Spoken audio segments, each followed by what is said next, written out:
To close out Women's History Month and kick off Archive Alive's Hip Hop 50th Anniversary celebration in collaboration with Queens Public Library, the Gates Preserve, and IMLS, founder Tianni Janae sat down with Bronx-bred costume designer Biancha Jones to discuss fashion, her recreation series, and everything video vixens. By the late 1990s and early 2000s, the presence of video vixens were an essential element to the success of hip hop music videos, which would then be used as a tool to increase record sales. In the same breath, video models also acted as fashion influencers and brand ambassadors. They provided a visual essence to the braggadocious lyrics that name dropped everything that was hot at the time, from luxury brands like Prada, Gucci, Jimmy Choo, Manolo Blahnik, to urban streetwear brands like Baby Phat, Rockaware, Sean John, and any other brand someone in hip hop created. As a result, these companies saw an influx of revenue when the culture followed suit. As we approach the official 50th anniversary of hip hop, conversations surrounding its influence on fashion often leave out the impact of video vixens. Back then, especially after the release of a certain book, public perception of the models wasn't exactly positive. That judgment ultimately tainted the fact that many of those women had legitimate lives and careers worthy to be celebrated. Many young girls like myself who grew up on hip hop admired those models for their style and appeal, but oftentimes we never knew their names, with the exceptions of models like Melissa Ford, Gloria Velez, and Esther Baxter. As one of those little girls as well, Bianca Jones conducted extensive research to identify those women and honor them with her Video Vixen costume recreation series. In the process, she has built relationships and personally received the blessings from each model to recreate the looks they wore. Today, Bianca Jones is here to give her flowers to the video vixens who graced our screens and influenced our style. All right. So, Bianca Jones, tell us where you're from, what you're about, what drives you. Okay, so my name is Bianca Jones. I am from the Bronx originally, and I lived in Brooklyn for a long time. So I would say I'm from Brooklyn and the Bronx. I can't pick. I don't want any of my friends to be mad at me, but I am from both places. NYC. Just NYC. NYC. As far as my background, my mom is from Barbados, so I do have the Caribbean roots, and my dad is from the Bronx as well. So do also have my Black American roots too, and I feel like that fueled me as far as like music goes, but just music in general. I have a really diverse music taste. I love all types of music. So what's your favorite genres? ooh, okay. My favorite genres are R&B. You know, I love R&B. I love hip hop too, but I love R&B. I love reggaeton. Nobody knows I love reggaeton. I love, especially old school reggaeton. I love Living in the Bronx, huh? love it. Yes, you living in the Bronx. Nah, but I like And reggaeton too. you too. Yes, I'm not gonna lie, like the old song, like Frititona, remember that? Yeah, A mess, but I love them. So I would say those are probably like my favorite for sure. But people are always surprised when I say reggaeton. I'm like, start quoting people, start quoting songs. I'm like, yeah, I used to like go on YouTube and like just find songs and just like keep listening to them and find more songs to keep going. the Bronx one. No, I didn't live in the Bronx when the Bronx one came. My cousins did though, but I didn't live in the Bronx during that time. I lived in Brooklyn. I remember when that hit, and everybody just always used to go on YouTube and watch the videos. Man. Yeah. I remember like two girls in my school were trying to do it. I was like, yeah, I'm not doing that. Like, I don't know. That's for me. I'm gonna leave it to y'all. Yeah, too much moves. What was high school like for you? What were you into? Did you know that you wanted to be in fashion yet? So in high school, I did know I wanted to be in fashion. I had a Tumblr. So if you had me on Tumblr, you knew how much I love fashion. I was always just retweeting everything fashion wise and talking about how I wanted to go to FIT, retweeting everything FIT related. But at that time, you know how NYC schools are, you have to pick a specialization to go. So I was gonna go to fashion industries. And then I would talk to like my dad, and he was like, you know, being a typical dad, like, oh, you need to pick a safe career, like being a lawyer, doctor, one of those things. So I was like, okay. So at the time I was at a school for middle school, I was at a school that went up to high school. So I stayed for another year. And then my friend, she went to she was going to transfer out to Grand Street campus.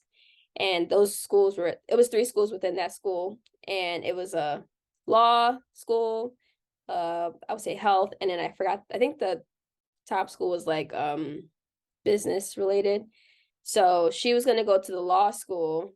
I didn't And even know it went like that deep because I'm from Long Island. So the high mm-hmm, school that you go to is the high school that's in your town, or mm-hmm, unless you go to like a private school. But other than that, mm-hmm. like where you live, that's the high school you go to. Oh wow. But yeah, but like where I'm from is not that far from Queens. So like I'm familiar with people like traveling to go to their high school, like to the city or like a whole different borough, and like Mm-hmm. it being specialized. But I didn't know like there was a high school that had like different specializations, like 3 schools. Like it almost gives a university.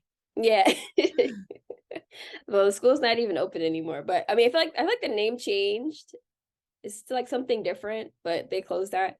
But like different schools in New York, if you want to do fashion, you go to fashion industries. If you want to do art, there's like an art oriented high school. I don't know where though. I think it's like in Brooklyn, like in Sheepshead Bay, I think, if I'm not mistaken.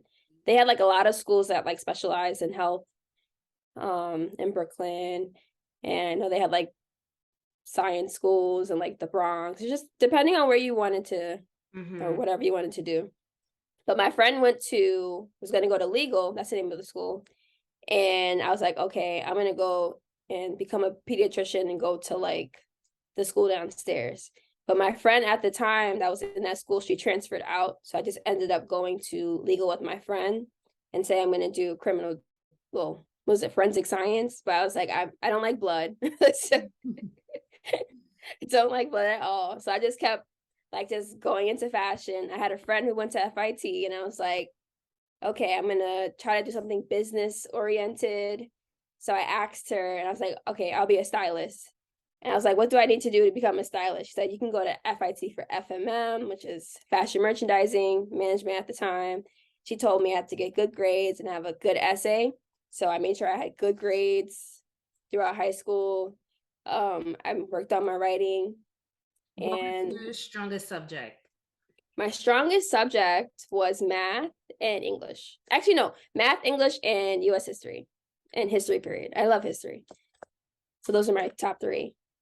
Oh wow. So it really makes sense why we're doing what we do and going over video vixen wardrobe history. It ties all of those interests together.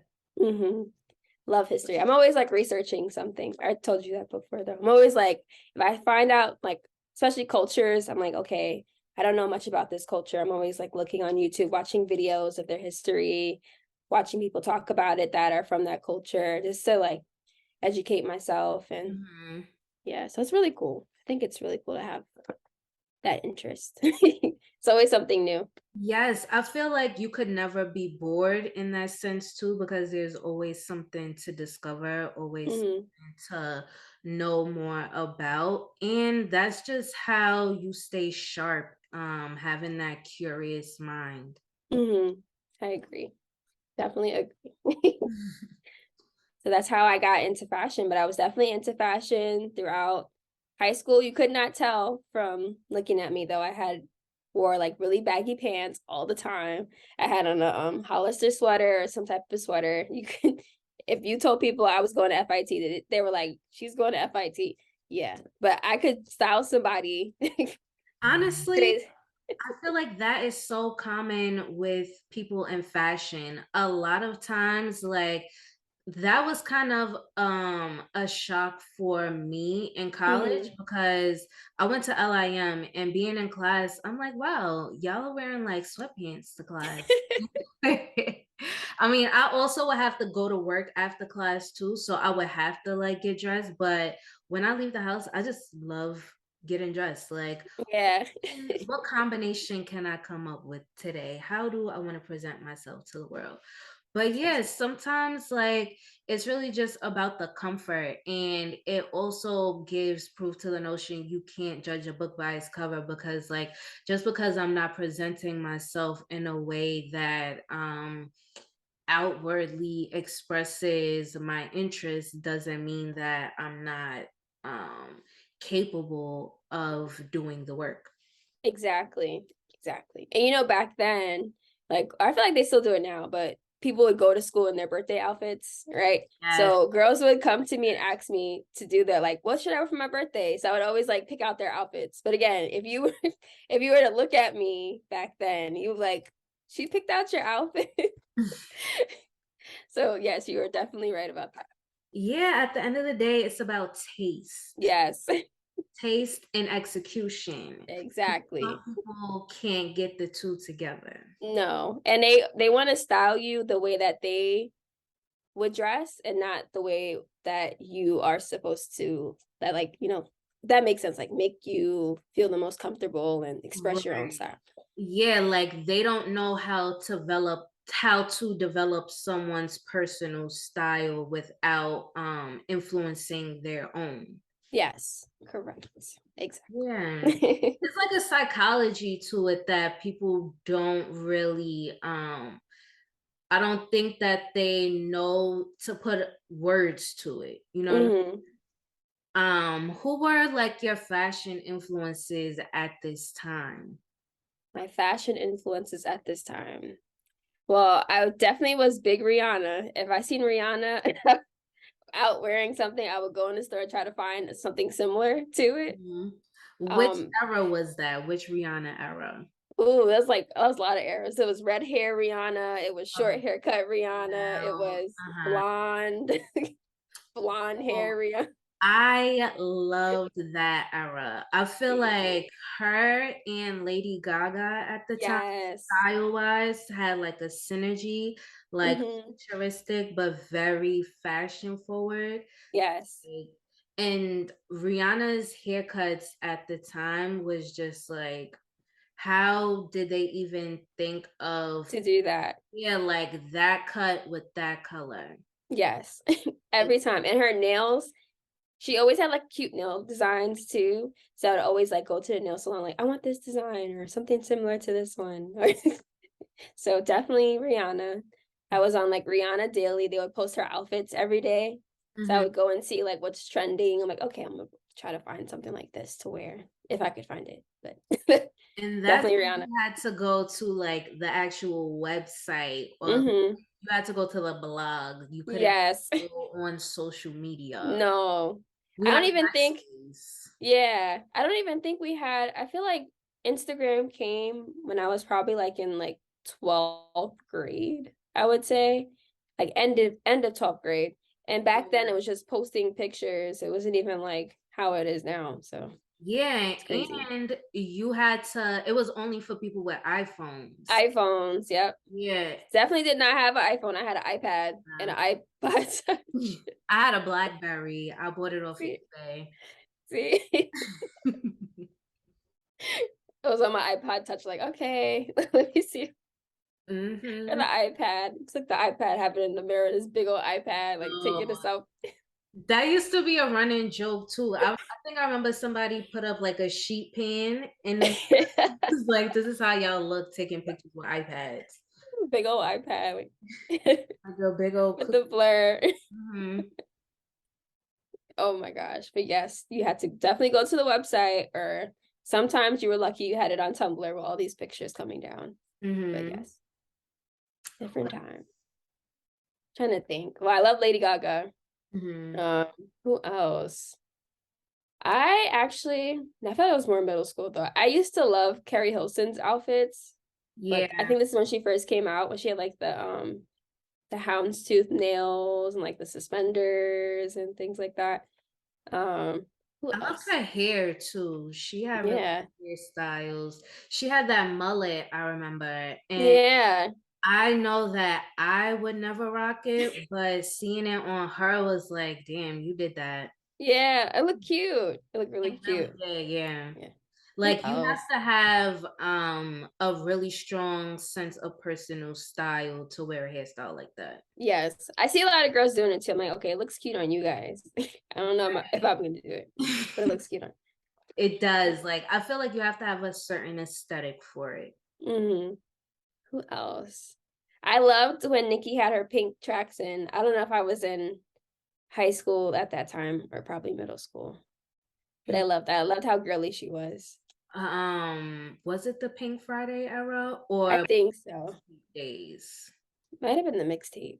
Might have been both actually, because I had the album for Pink Friday. Mm-hmm. I loved her then too. So probably both. Yeah, because I know those were the days when she was rocking like the real thick and strong China Bang. Yeah.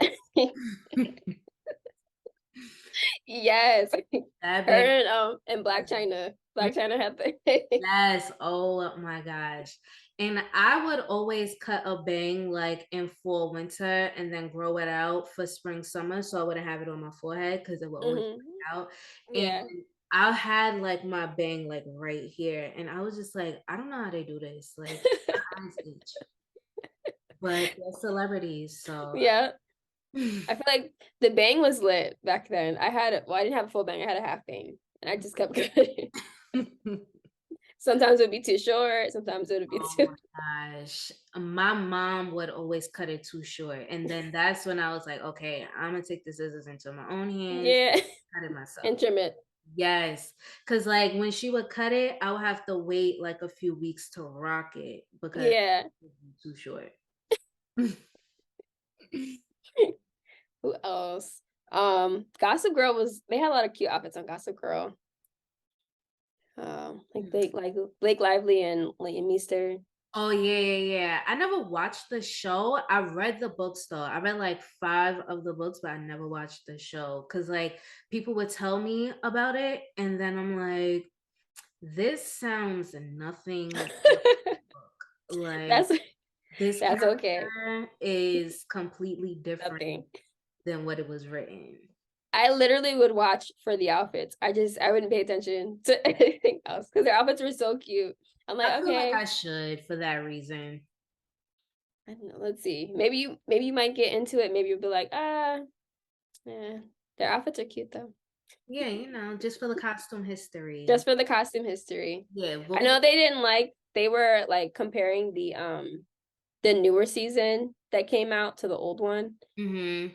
and saying that it was missing something. But I mean, it reflects like today's time, so can't really compare. Exactly. Like no matter how many remakes or like how close you try to make it, if there is an element that is missing, it's not going to be the same. So like No. there's writers that weren't on board, it's not going to be the same. And just the times like Mm-hmm. different. I'm sure it's especially as far as like politically correctness goes. So Mm-hmm. certain conversations are going to be shaped certain ways. It's going to be a little bit more edited, like who knows. It's True. just gonna be different. Exactly. And even I feel like when Gossip Girl came out back then, we didn't have so much like access to like all this information, like just going online seeing all these outfits. Back then it was like, this is the outfit, this is really cute. Now it's like, oh, I saw this other outfit that will actually look better. They should have used this one, they should have used that one. Yes. And you know what I realized? There's so much that comes out about a show before it's released on social media, like behind the scenes footage and just like previews and trailers. I feel like there's so much more of that because like it doesn't have to go through the official channels anymore either. Like somebody who was nearby with their phone can just Right, record. just post it. Exactly. So it's like an element of mystery and surprise is going to. So I think that's also like we have more time to digest it before it comes out, or like to shape a narrative. Mm-hmm. We get to see it like in its complete context. I agree. That makes a lot of sense. Definitely think that's why. Yeah, I just came to that realization as we talked about it. Because like people would like just come to this whole conclusion, like, I don't like this. I don't like this show before it even comes out. And you're like, okay, why don't you like it? Well, I've seen the pictures and I've seen Mhm. little this, and it doesn't look the same. It's like it's not supposed to be the same.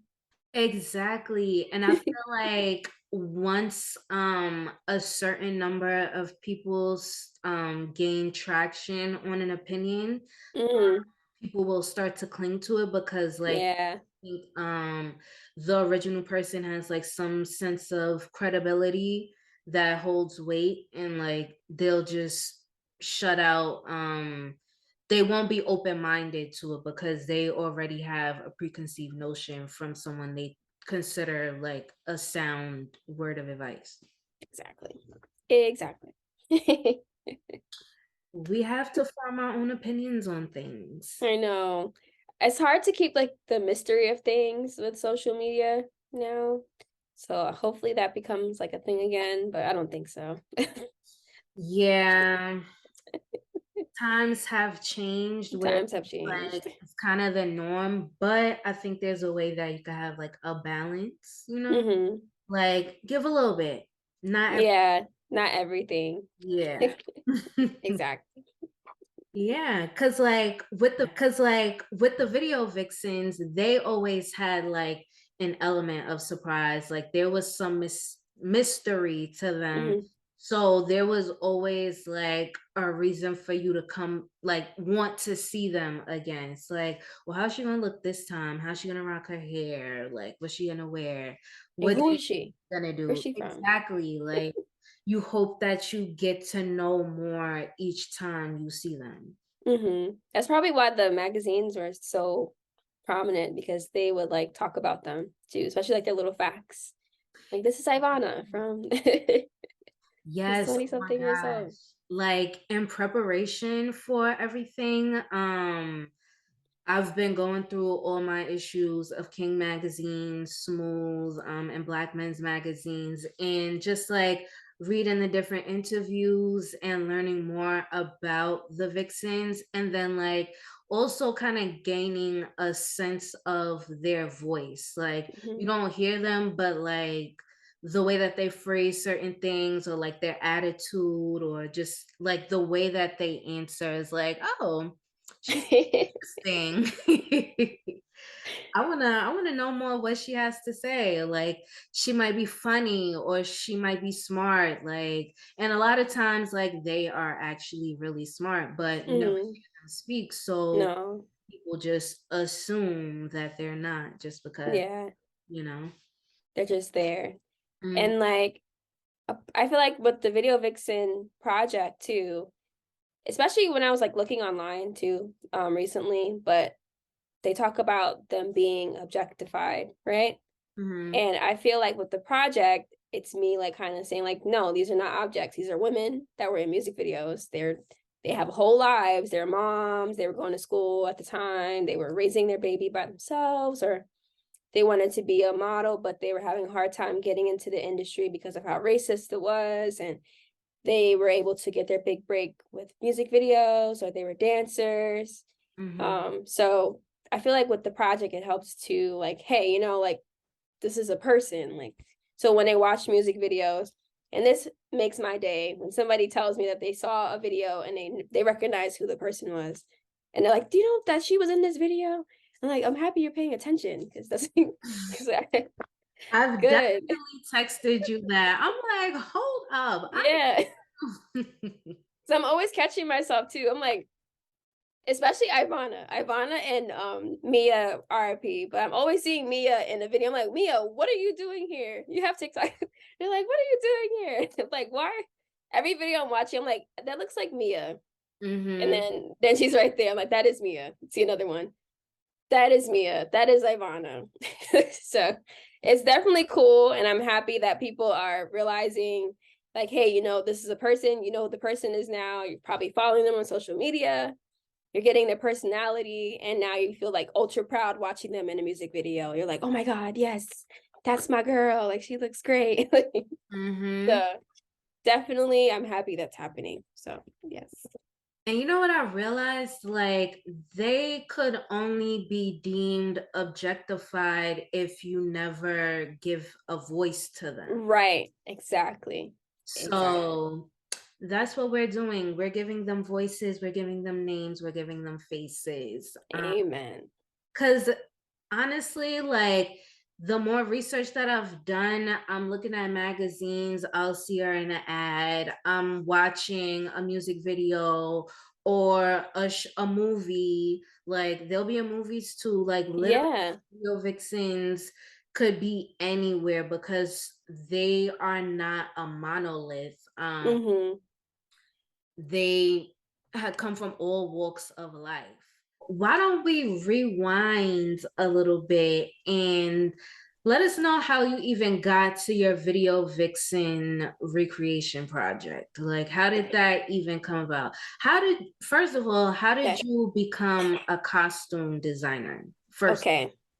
So I love Halloween. Like, I love Halloween. Even though going back some more. But in high school, I was in dance and I would make my own costumes for my dance performances. Right? I didn't know that. All right, so let's go back forward now. Okay. So now we're in high school. Well, now we're in college. And again, my dad was like, I don't want my child making clothes. You need to like pick a safe career. So I'm like, okay, I'm gonna be a stylist. I'm gonna go to school for fashion merchandising. And I picked fashion merchandising. I was like, this is kind of creative too. Started my first corporate job, and I would talk to my I would say she's my mentor now, but back then she was my supervisor. And she would ask me what I would want to do, and I would describe to her what I wanted. She's like, you want to do design? And I'm like, no, I don't want to do design, because I'm just thinking about like what my dad told me. So she was like telling me, get a sewing machine and start practicing your sewing. So I'm like, okay, but I would always get scared, And at the time, so I'm like, you know what? Okay, I'm going to do it. And Halloween came one year as I'm working in corporate, and I'm like, I'm going to make my costume. So I got, I loved Austin Powers Goldmember, and I was going to a Halloween party with one of my friends, and I was like, okay, I'm going to make my outfit. So I got a gold 2-piece set from, I think it was from like Old Poly. It was long sleeve. It had like a high collar. Back then, I did not know how to sew yet because I was scared of the sewing machine, by the way. But I knew how to tie, and I knew I wanted to get really close. So I took that material, I cut it up, and like turned it into what I needed it to be. And I got really, really close, and I got a lot of buzz from that. And I'm like, I like doing this. I'm going to keep doing this. And the next Halloween now, I was like, okay, I'm going to use this time to keep practicing my sewing. I love costumes. And I remember telling one of my friends, I want to do costumes. I don't know how I'm going to do costumes. I don't know if that's like a thing, but I'm going to do costumes. So kept making sure I was doing that. I would read up on it. And every Halloween, I would look forward to that. I would say 2020. So when we went into the pandemic, and I got furloughed from my job. And I was like, okay, what am I supposed to do? I know we were all probably like, what's going on? What should we be doing? And I talked to my mentor, and she's like, this is your time to practice sewing. And I'm like, okay. And I had a friend, my best friend, she wanted this dress that had like a bunch of feathers on it, but it was $1,000. And I was like, there is no way. But I told my mom in the car, and I remember this. I said, if I can make this dress on my own, I'm going to take sewing seriously. So I made the dress on my own, and I was more so doing like fashion design, but I didn't like it. I kept saying to my friends, I like doing costumes. I do not like doing fashion design. I feel like it's a time schedule. You got to follow a certain thing. You got to sew a certain way. Costume design, you're creating stories. You can do whatever you want.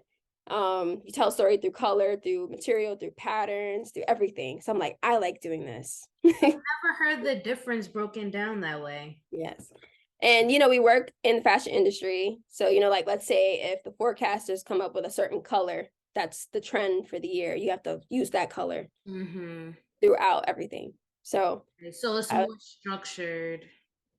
Yes, very structured, because I feel like their job is to basically sell things to the consumer. Yeah. Right. But I feel like costume design, you're telling a story through clothing. Yeah.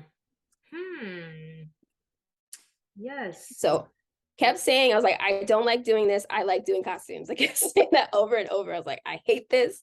I want to do costume design. So once I said, I like looked it up, started searching, I was like, there is a thing. This is a thing. So you know how we are. I started researching and educating myself. And every check that I would get, I would go and buy books and educate myself, have like a little school session. And I'm like, if I'm going to call myself a designer, I need to make sure I know what I'm talking about. And I need to make sure that I don't make the people who actually went to school for this look like what is she talking about? Like it's nothing. I take people's jobs and what they study very seriously. And I just wanted to make sure that I'm up to par. So I would always research, I would watch movies, I would just look at certain things, learn about materials, and just learning how they work. So that's how I got into costume design, still teaching myself, but I feel so much happier when I make a costume. And hearing the stories of like when I recreate something and what it reminds people of, it just makes me feel like, okay, this is what you're supposed to be doing. Like, this is costume design, this is what you're supposed to. You're telling the story and you're reminding people of a certain story that they had that related to this outfit or this time. So that's how I got into costumes. So again, teaching myself how to sew. And at the time I was using Halloween as like my creative thing. And I saw a girl recreate the Excuse Me Miss dress. She got really, really close. And I was like, this looks amazing. But the original dress is beaded. And I was like, okay. Details. Yeah. So I'm like, okay, she didn't beat it, but I'm going to try to beat it. So this was like, I would say November, I was thinking about it.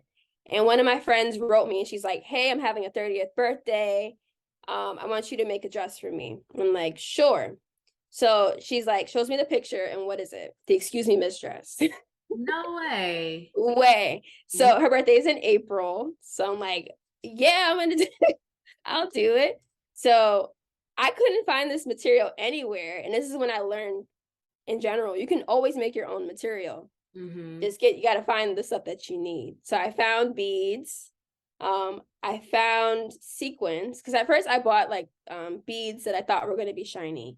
And this is when I learned the importance of sequins.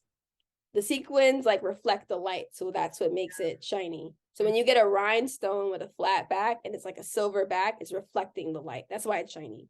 So I got sequins, started like just mixing them around. I had this little statue with the bee on it and it had sequins and beads on it. So I'm like, let me follow that. Put it on the dress material that was kind of shiny too. She tried it on. She told me when she went into the restaurant, she was like a big reflection of light, like just light, just because of the sequins. I was like, that's what I wanted you to be, because that's what the video Vixen was in the video. How many like beads and sequins would you say you applied? A lot. A lot. I have to redo that dress, but I'm just like, if you could put a number, like hundreds or thousands? Thousands. Like literally, I mixed it together in like a bowl and just put it on the material.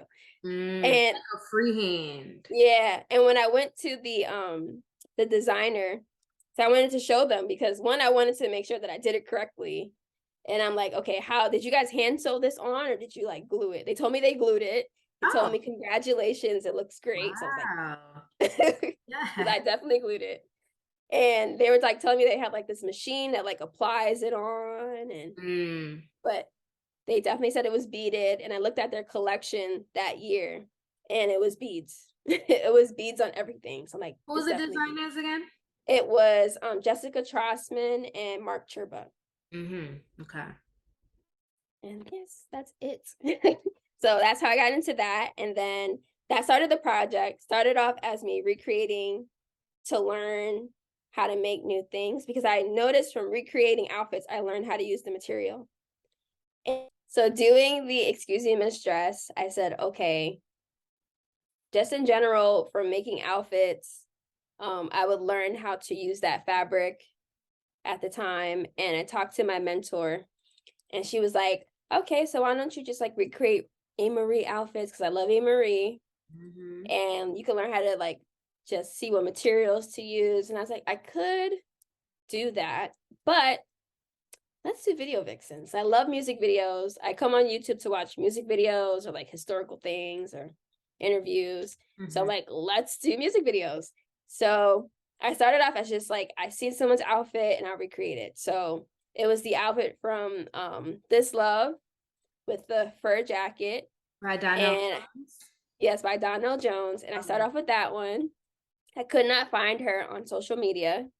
So I'm like, okay, next outfit. I think I was on either Twitter or TikTok, and I ran across somebody saying they found Ivana, who's the leading lady in Read Your Mind by Yvonne. And she had a TikTok, and she was talking about her being in the video. And I was like, ooh, let me do that. So I went to her page, and I saw she had an outfit that she wore in like glue, and it was red. And I added her on by Sean Paul. By Sean Paul. Right. And I added her on Instagram. Yes, she's a lot of videos. I asked her, I was like, hey, can I recreate one of your outfits? She was like, sure. And I showed her which one. And when I was finished, I showed it to her.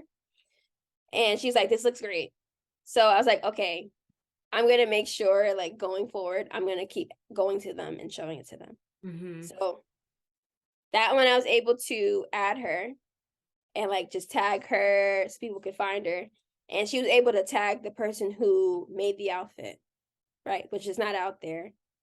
And I was like, okay, so let me make sure when I'm doing my outfits that if I can't find it, ask them, or just make sure that the credits are there too. So I made sure to do that. Then I got honorable. Then I got to a video vixen where I watched one of her interviews, and she's an actress, and she talked about how being a video vixen typecasted her. Like she would get a lot of roles that were kind of like just, I feel like they kind of not demeaning, but yeah, a lot of demeaning roles because she was a video vixen, and she started crying. So I said, let me go and ask her if it's okay, and let me ask her to pick which outfit. So I went to her, she said it's fine. And then she told me which outfit to do, and she gave me information on the outfit. She told me what color it was, what material it was made from. I was like, thank you. Spill the tea. What was Spill the tea. It was a two-piece. It was a gold bikini with like leather shorts. And it was leather brown shorts. And I feel like at that time I never made leather shorts at all. So I learned how to do that. Wow. And I tagged her, went on to the next one. And I feel like for that part, I was going from me just picking people's outfits and just recreating it and then tagging them to now saying, let me ask permission before I do this. Because you don't know how being a video vixen affected them.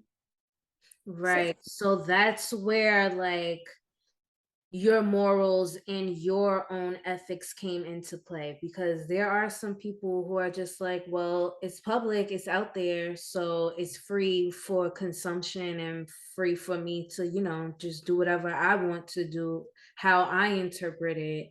Right. And, you know, in a sense, there is some validity to that train of thought. But as a creative, and just knowing how personal some projects that we work on can be to us, like just being considerate in that sense will get you so much further, because um at the end of the day, it's about relationships too. So even if they might say no to one thing, they might say yes to something else. But it's Mhm. all about your approach and how you handle people too. Exactly. Like I've had a video vixen where I've asked her and she was like, "No, it's okay." But me and her are cool. Like she's really supportive, right? So I'm like, "No problem." I like if I see a video and she's in it, I'll tag her. Mhm. But so just like respecting them, you know? So I always make sure to do that. Because And imagine if you went against the grain and was like, well, I'm gonna do it anyway. yeah, And she could, hound you down, like, no, take this down. We already had the exactly. conversation and I told you no, and you still did it. So, like, that's the complete, like, lack of respect. Exactly. Exactly. And I love talking to them beforehand. People don't know I talked to them before. They're like, "Oh my God, she commented." I'm like, "I know. That's a flex. I'm like, I was talking to her the whole time." Some of them I can't get in contact with, so it's nice when they comment. I'm like, okay, we got to them finally. Hmm. But others, like, I feel like at this stage now, if I can't get in contact with you, I'm not gonna do it because I don't want to risk like you not wanting me to do this. Hmm. And me having the talk with you and you telling me about your life and how what you were doing at the time, it helps me to make the outfit. And it makes me put a story to the outfit, which is costume design. So I think that's my favorite part about it and how it makes them feel. Especially when I first started, it was like pandemic hitting. Um, People are unsure, they're losing their jobs. They're probably not feeling as great about themselves. And then here I am, like, here's your flowers. I see you. Here's your flowers. Hmm. One of the video vixens, she was in a lot of videos, and she told me that she was never a main girl. And I was like, trust me, we saw you. And I found an outfit. She's like, how did you know? I'm like, told you I saw you. So so I recreated it. So it's really fun to do that, honestly. And I love the relationships I built with them from this. Which outfit is your favorite that you've recreated so far? Ooh. See, I don't know. I feel like all of them because they're all like they're all special in their own way. I Hmm. remember I went to the hip hop exhibit at FIT, the Hmm. one that we went to, and I asked Flying Misa, Fabulous, 50 years yes, of hip hop style. Check it out. yes. Something that stood out to me is that I asked Misa what was her favorite outfit in the lean back video because she styled the video. And she said she doesn't have a favorite. And I understood why. Because people always ask me what's my favorite recreation. And it's like all of them are my favorites because they all They're your mean baby. different. You can't say Yeah. child. No. And like people want to buy it from me, like I can't sell you this. This is not mine to sell. This is someone's story. Like this is somebody's life story. Wow. Like, I know. I hold it in like such a high regard. I'm like, this is like basically an art piece. This is somebody's life. This outfit represents like somebody's first time doing a music video. It could have been. This could have been somebody's last music video. This could be somebody who's no longer with us that I recreate their outfit. So I just feel like this feels weird to sell, and it feels like I'm profiting off of them, which I don't want to do at all. That's probably the artist in me. Like, I don't want to profit off of you. This is like solely like just because I want to do it, and it means so much to them and means so much to me. That's why. So Bianca, this integrity is so refreshing. Like, I hope you know, like, this level of real in the industry is rare. Like, people a lot of times are out for self and hmm bread. They want to get paid yes. at the end of the day. So a lot of the things that you consider, people don't, or they hmm do, and then they're like, you know what? It's not worth more than the money to me. hmm So I got bills to pay. Right.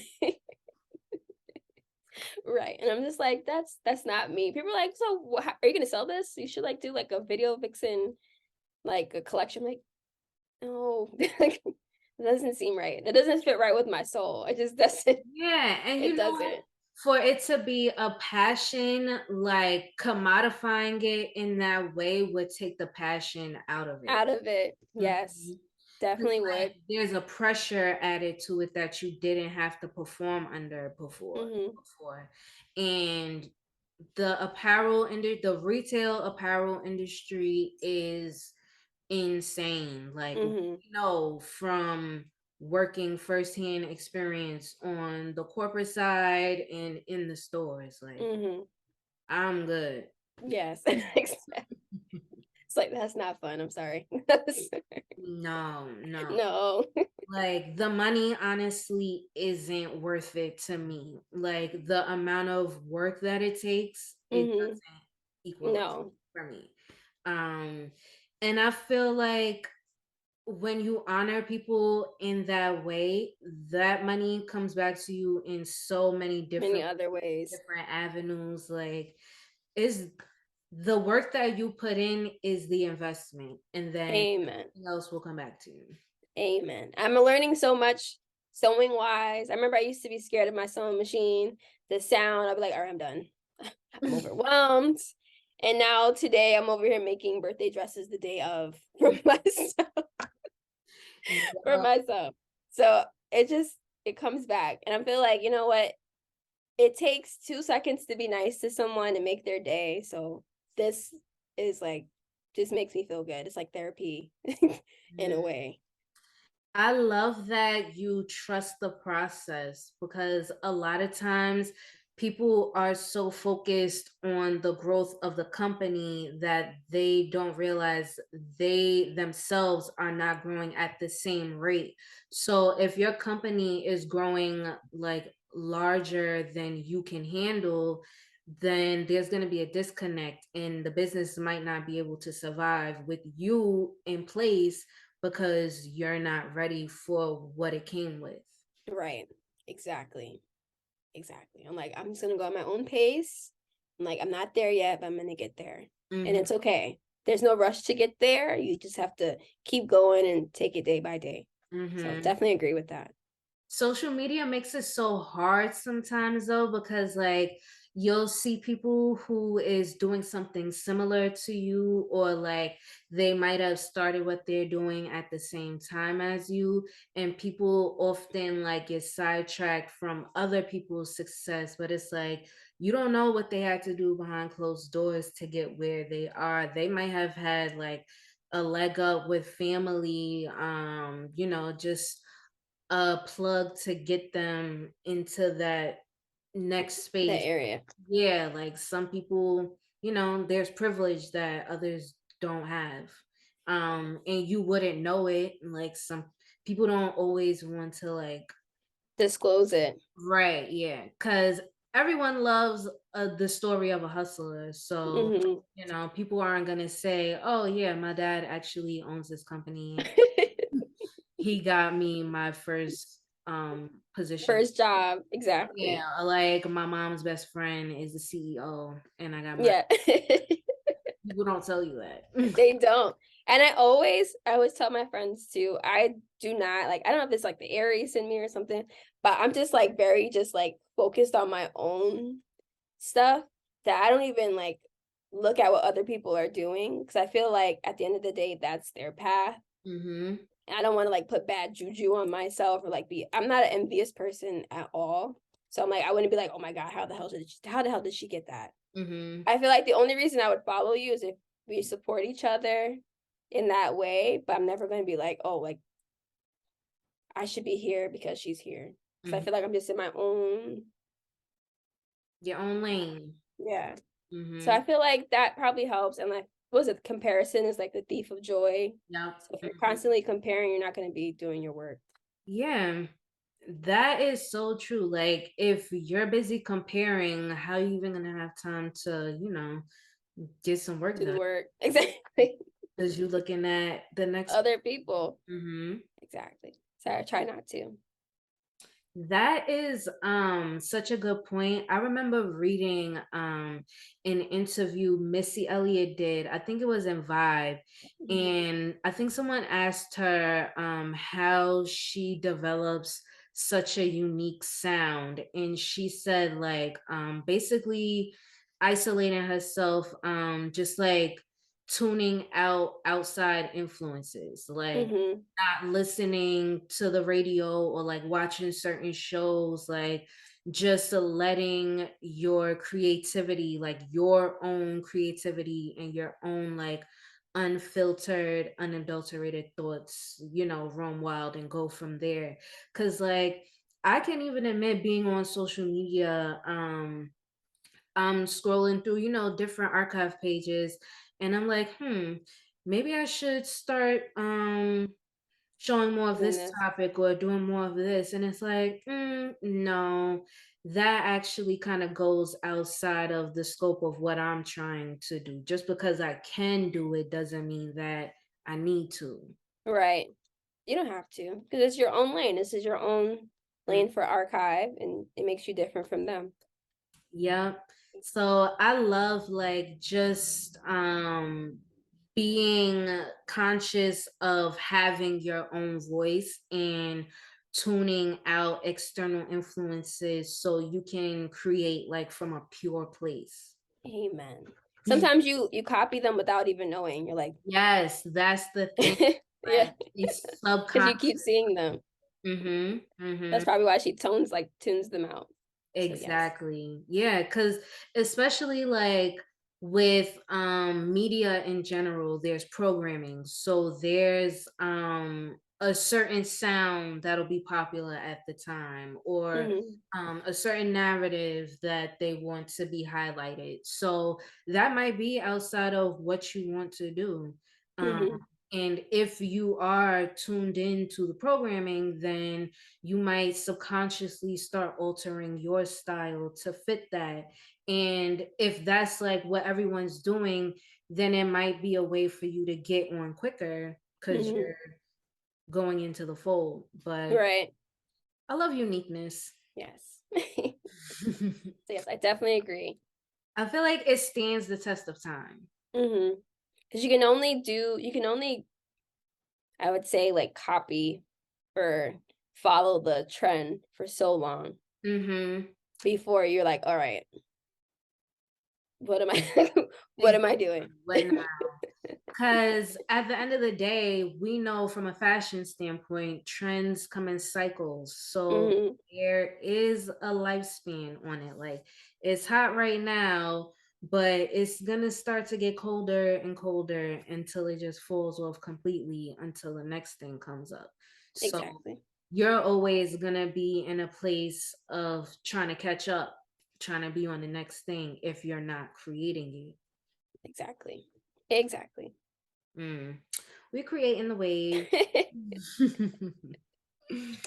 um, Going back to music videos, I want to get more into like which channels did you watch the most of? Which TV programming did you tune in to like watch music videos?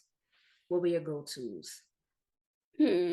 Well, obviously BT, Mhm. and I would say MTV. And then when MTV2 came out, more so MTV2.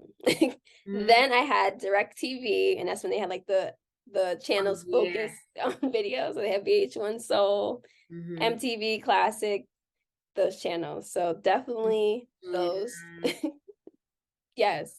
Yo, I just realized that MTV2 actually had like more of like the subgenre programming and I think they had like a program where they broadcasted specifically video vixen stuff. I can't remember specifically, but I remember like MTV2 is where you kind of went for that. Kind of stuff. Yeah. Then they had MTV, what, MTV Tres? Oh yeah, the Latin, like they would do more the reggaeton and stuff. Yes. I was watching that channel for the music. uh, Um, for music videos, I guess like on BT, what 106 Park, if they did like countdowns for like New Year's, like Oh, right before yeah. then. That was a big event. Yes. They don't do that anymore. They stopped. No. They should bring that back. I know. Especially since Don Lemon and Andy Cohen can't get drunk on camera. That would be so nice to have. They need to bring it back. Yeah, you know, just something casual and funny, like not too puffy. They were a mess. Oh man, it was so funny. I was like, oh my gosh. I was like, why would you tell them they can't do that no more? They were funny. Exactly. Like, I'm sure those were the highest ratings that they've had. Exactly. Whatever. A good thing. Exactly. We'll tell them next time. Like, hey, you know, maybe you should bring it back. I've done some surveys, and the people are saying, the streets are saying, let them drink.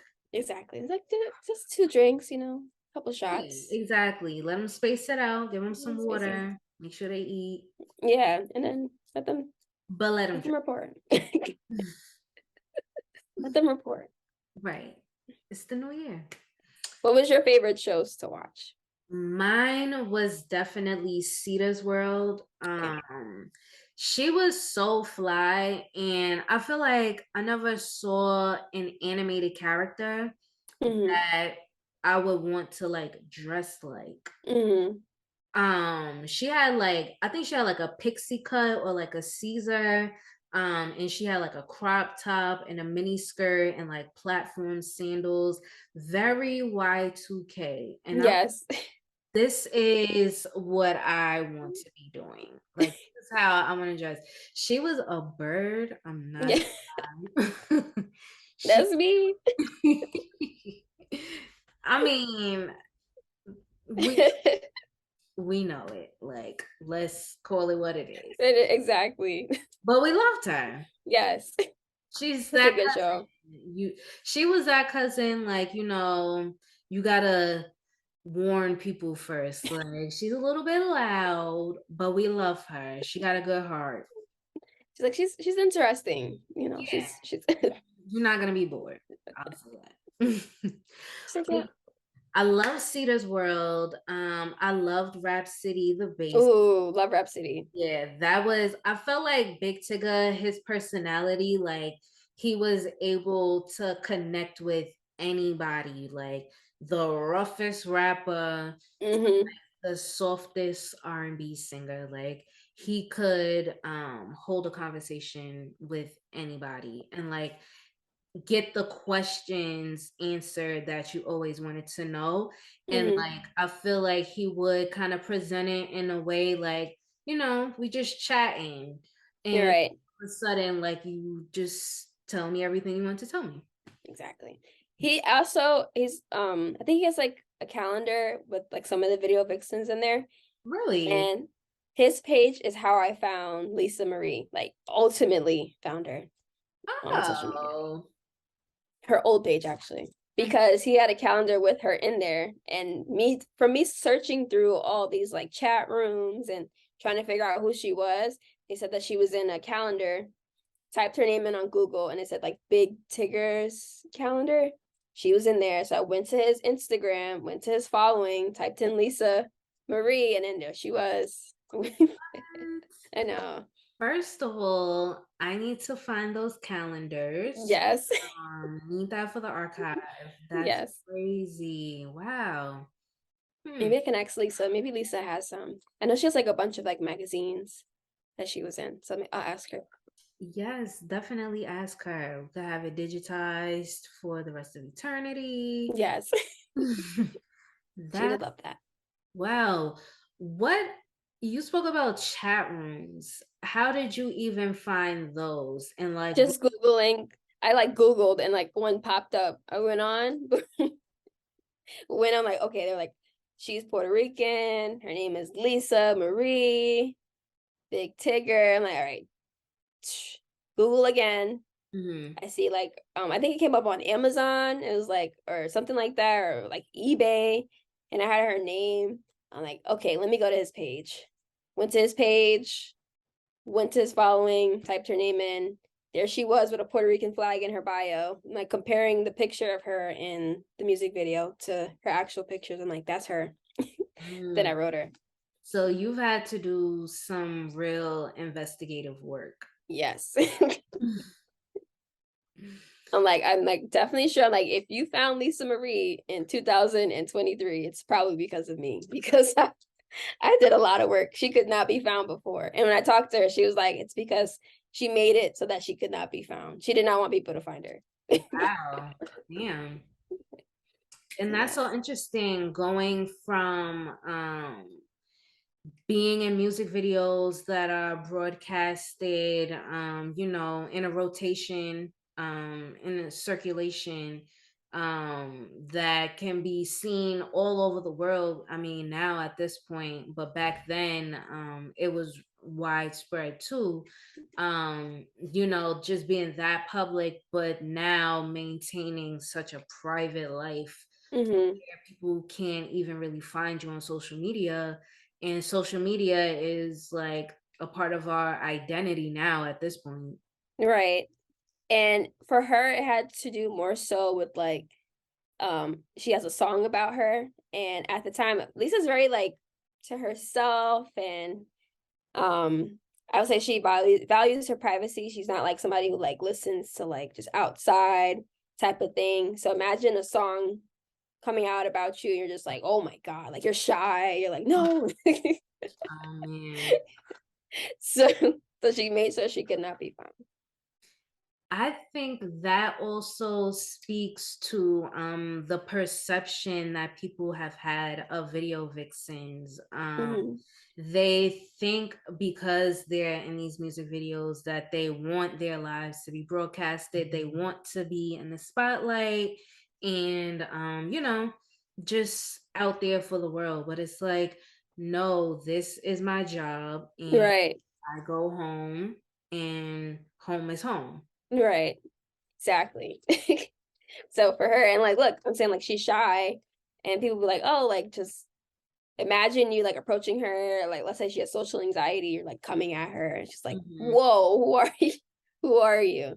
Exactly. That's why like approach is everything. And Exactly. you gotta get to know people. Like you have to have some type of rapport.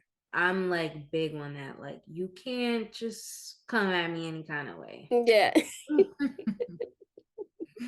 Like, who are you?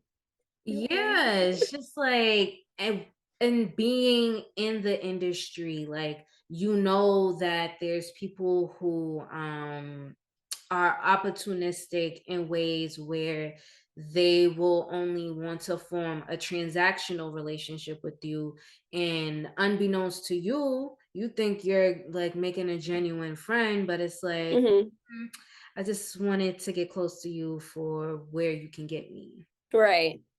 And you're like, oh, okay. Damn. Well, thanks.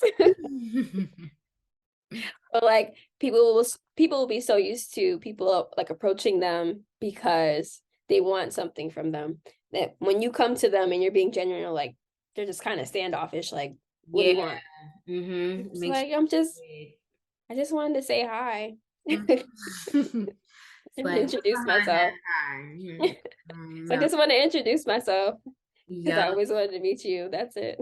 It's like, who do I know that knows you? Right. So it's like, how is she trying? Is she trying to get money from me? It's like, no, I'm just saying hi. Yes. Oh my gosh. And that's so sad that it's hard to even like begin the relationship.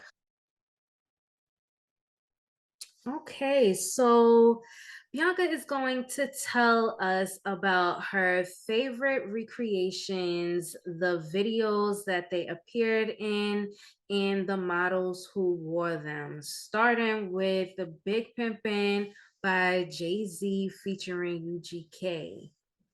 Yes. So for Big Pimpin', I recreated Gloria Velez's outfit in that video. She had on a white fur cowboy hat, a white fringe bikini top, and some, I would say, like kind of wide leg kind of pants that were white. I believe there was like some type of like lacing on the side, like very cowboy. Like they were like chaps, right? Yeah, like very like cowboy inspired. And then she had on a white fur jacket too. From doing this recreation, I found out that that was actually her birthday outfit from the day before. so, Like, so I'm sure they probably like styled it up for the video to make it mhm. look, but it definitely went well with what Pimp C had on. So Yeah. And big pimping, like how much more pimping does it get? Big old hat, fur coat, just excess. excess. And I love that outfit. With that outfit, I learned how to work with like that type of material. Putting it on a hat was cool. I still have it in my room. And just like the pants detailing, like practicing doing pants and making sure it fits you well. So definitely that one was And amazing. I'm sure that like that went even further with your knowledge of working with different fabrics in your process of teaching yourself how to sew. Mm-hmm. I'm sure that was not easy because you're dealing with fur, fringe, and what else? Was it like leather? Leather, and like just taking something that could be what I need and making it what I need with like just available material. So like I had a white cowboy hat, All right. taking excess, I already had one, taking excess fur and like putting on top and like realizing that there's different like types of fur. I use faux fur for everything, but learning like there's different like piles to use. So that taught me that. I know I bought the wrong fur length for the jacket, so I had to go and cut it. Mhm. And I was like, next time I'm gonna be more careful. So I'm not gonna have like a whole floor full of like hair. So Yeah. that, Oh that my. taught me that. I know that was probably annoying to clean up. Yes, very annoying. Me and the vacuum cleaner were like this. But yes. And I'm trying to think what else. What's another? I think the fun fact about that one is that that was her birthday outfit. So that was cool. Mm-hmm. Another outfit that I thought that I loved was the overnight celebrity outfit. This one now, Overnight Celebrity by Twista, right? by Twista. It had Mia in the music video as the main video vixen. And you would see like some familiar faces as like some vixens that were in the video, like Ivana and oh my gosh, why did I always blank on her name? I do this every time. um, oh my goodness, Esther Baxter. She's another. Oh, and Yes. I feel like her name isn't brought up as much among like the popular girls, but Esther was really everywhere. Yeah, she really was. She really was. So they were in the video with her, with Mia, and I remember going to Mia and asking her which outfit that she wanted me to do. And she said that she loved her outfit in Overnight Celebrity. Mia was in over 50 videos, so she loved that one. And she wanted me to do the orange dress she had on when she got out of the car. And I remember I went back to her and I said, I'm having a hard time seeing the outfit because it's like kind of like glimpses of your outfit, but not really like the outfit, the full outfit. But she had on this two-piece top, this top that was like kind of ombre with a matching like mini skirt that was leather. And I remember I saw that same outfit on Trina in Let's Get Away by T.I. and Jazzy Faye. But she had the pink one. Yes. So I'm like, I love that outfit. I'm like, let me ask her. Yeah. Yes, she was in the video. She was in that because she's not on the song, right? Hey, no. away. No. I think that's Carrie Hilson. Is that Carrie Hilson singing the chorus, if I'm not mistaken? I think. That would make sense given the scene. Like, yeah. Yeah. But they had her singing lip singing the part in the video. And I was like, I know that outfit. So I'm like, I asked her, can I do it? And Mia was like, yes, go ahead. So I did it. I learned how to work with like buckles and making my own buckle or belt and like using grommets and everything. And I showed it to her. She posted it on her page. She posted the reel on her page. She posted the post on her page. She showed all her friends and family about it.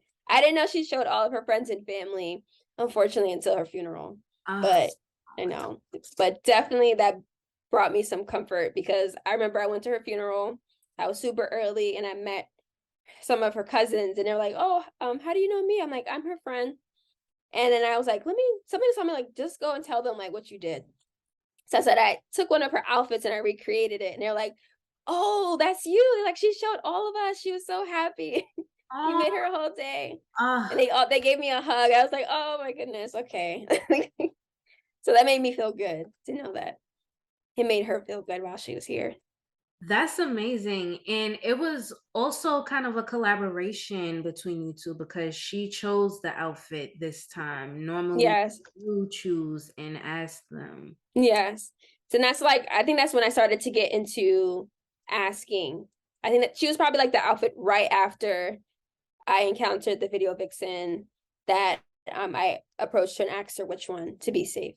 Mm-hmm. So, and mind you, Mia is a person that's like, she owed me nothing. I remember I was trying to get in contact with one video vixen and I was having a hard time getting in contact with them. But Mia knew Daytwan and Mm-hmm. Daytwan knew the video vixen. And who's they? And from King Magazine. For the people that don't know. For people who don't know. So again, this is way before she met me, by the way. Mm-hmm. And the video vixens have a group chat. So I remember I asked Ivana if she knew her. Yes. And Ivana asked the group chat and they went and asked her, like asking around, and Mia went and asked him and he told her to check her Instagram and I did outfit recreation. She followed me. And then Mia followed me after and she was like, check your DM. And I followed her back and she was like telling me everything she did. And I was like, wow. I was like, I'm recreating one of your outfits. I don't care. And she's like, yes, keep me posted. And I came to her and we talked about it and was talking about like her time doing music videos. And we built like a really great friendship outside of that. Like I would talk to her all the time. She was so sweet. She was so funny. Like I definitely miss her. I have her picture up like in front of my sewing machine. So definitely an amazing person. Remember like one of the trolls, like people troll you sometimes. Told her about it. She jumped on her and Ivana, like defending me. It was like she's such a great person. Oh, rest in peace. Yes. Seriously. Wow. And I feel like people don't realize how art can affect people. You honoring her that way creatively didn't just reach her, but it reached her family and her friends too. And they now know how near and dear that was to her. It memorializes her work because she did the videos, but then it was just the videos, like they exist as they are, and it's not personal to her as much. It's really the artist, but Right. the recreation is specifically intended for her to honor Right. And I felt like going to the funeral, it was kind of like, I feel like I represent the people who watch music videos, who looked up to these women, right? Mhm. So when I came there, it was kind of like, to me, it felt like, look at what your family member has done. Like, look at like how they touched people while they were here. Their impact. Their impact there. And specifically for video vixens, I feel like it's even more special for them because they had such a bad reputation. We know when Confessions of a Video Vixen came out, that's when like the perception really started to shift because they thought the story of one person Was applied everybody's story. exactly. And when I saw a documentary. I forgot what it's called, but it's about video vixens, and a lot of them were saying like, I do these videos and I go straight home. Like, That's exactly what the video vixens told me too. They're like, I went home, I did my video, and then I left. That's yeah, that like was it it. was work. It Um, was People don't realize like it's all about intention. right. Some people did videos intending to get close to rappers and whoever they could get put on to. And then there were others who were just like, I really just like doing this, or I'm going to use this as a platform to get me to the next step. Like, Exactly. And even because I read the entire book for Confessions of a Video Vixen, I feel like people skipped over like a certain chapter. And I'm like, did you not read the chapter about her childhood and like her trauma? And you know how her trauma affected her? And she said that it made her become a people pleaser, and like knowing things that have affected people with the same trauma and they act out in the same ways. Did you skip that part and just went to like who she was with? Because you're missing a very important part. And you're trying to say that's everybody's story, and when it's not. So that's what I took from it too. Like, it's really unfortunate that they got the bad rap, but I feel like if you're going to read this book, make sure you pay attention to the beginning, because she definitely said exactly. the Yeah, trauma. context is everything. And what people also don't realize is she didn't even do that many videos. Right. Like when you go Exactly. through the history of music videos from the 90s to the early 2000s, there's not that many that she was in. Right. Oh, the videos that she was in, she has a presence. Like she, Right. like, Yeah. thing. Exactly. She did her thing. Exactly. Especially in oh my god, my favorite outfit of hers is when she was in Been So Long by Mystical and Yes, Libby. I knew you was gonna I say love that. that. Yes. I love that outfit. I love Like, her whole look. The hair me too. that she had, like it was Chaps. perfect. Yes. Yes. Her body looked great. Yes. Like she did. Killing it. Mm-hmm. Killing it. Mm-hmm. She was like, nobody else wanted to put it on. She's like, all right, I'll put it on then. Boom, boom. Right. Walking through it. And you need people Amazing. like that to Yes. create those moments. That's organic. Like it would not have had happened if she wasn't She there didn't do to it. say, you know what? I'm game.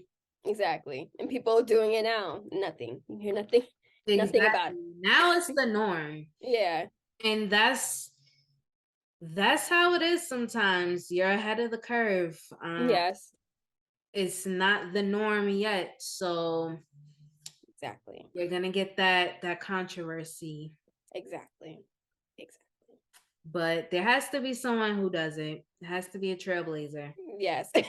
I have her on Instagram as we speak. I follow her. I'm like, you know what? You go, girl.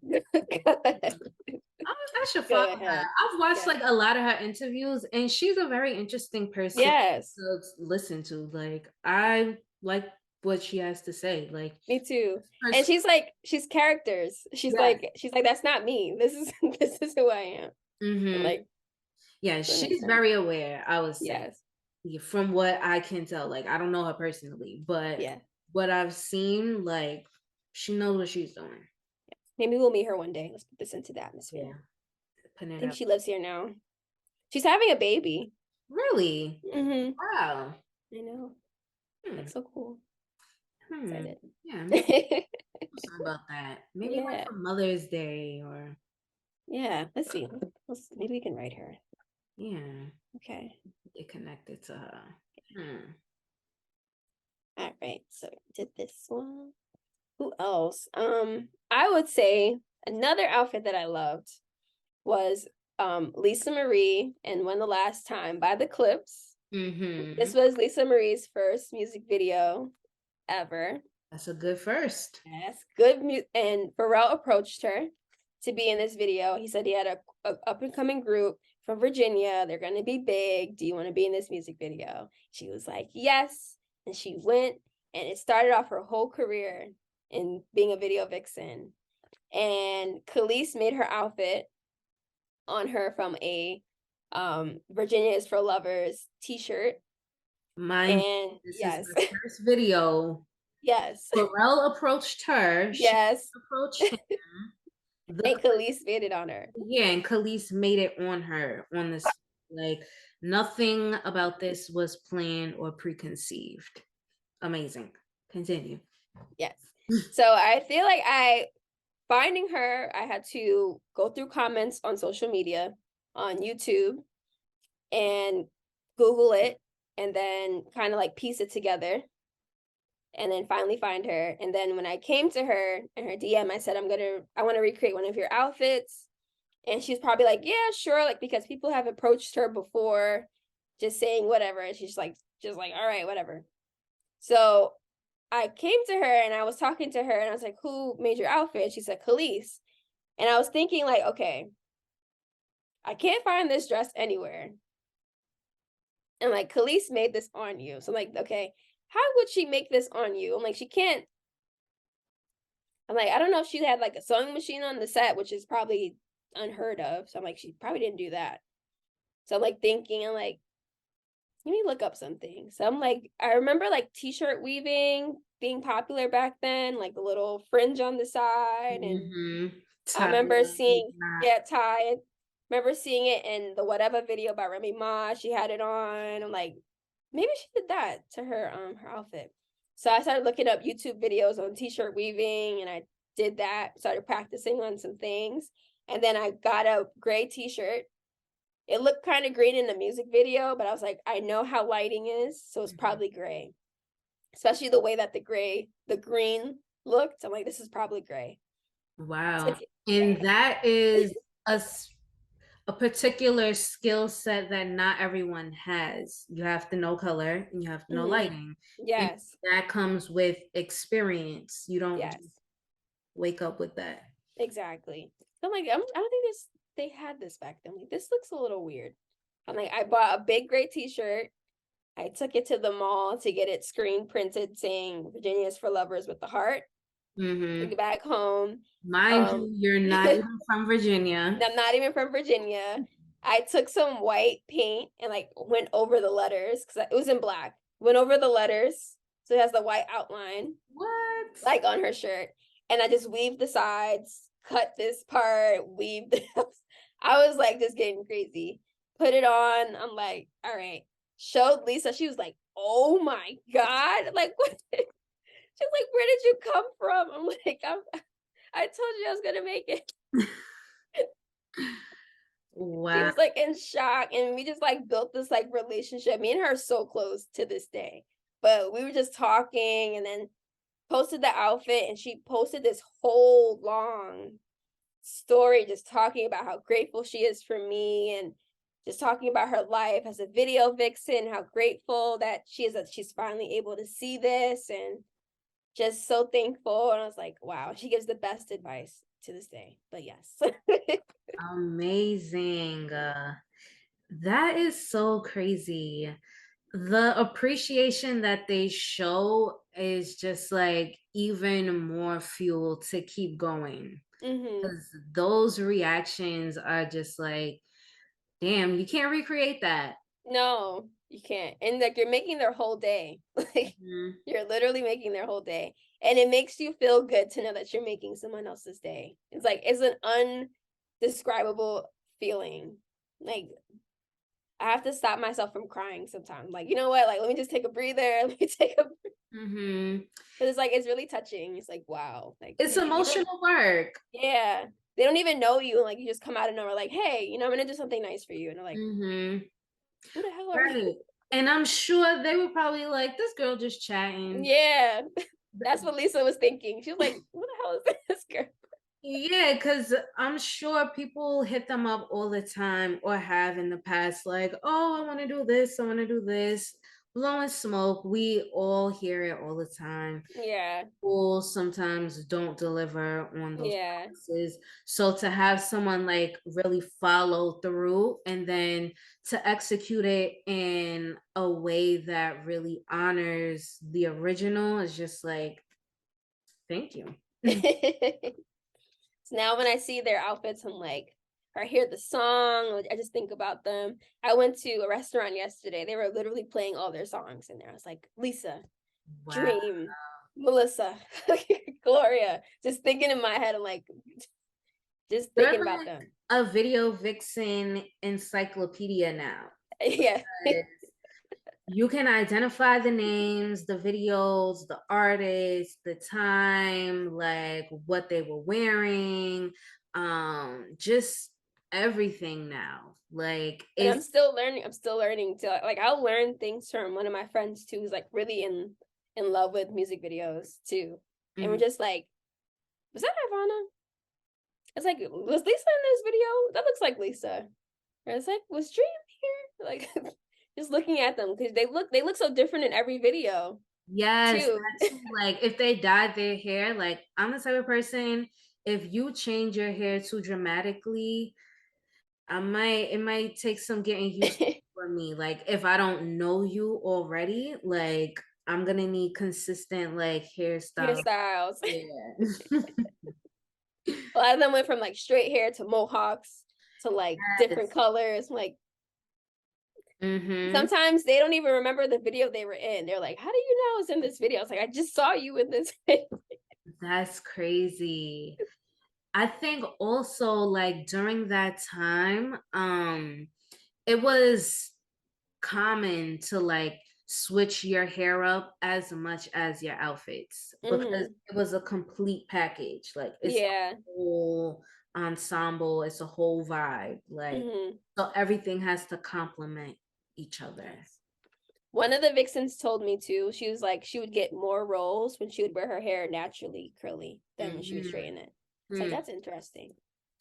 You know what I realized? A lot of them in a documentary that I was watching, they were saying that a lot of times, like, you know, you have to stick out some kind of way to get that camera time. So some people alter their appearance to make them stand out. And then there were some women who, you know, just do the most when the camera gets on. Yeah.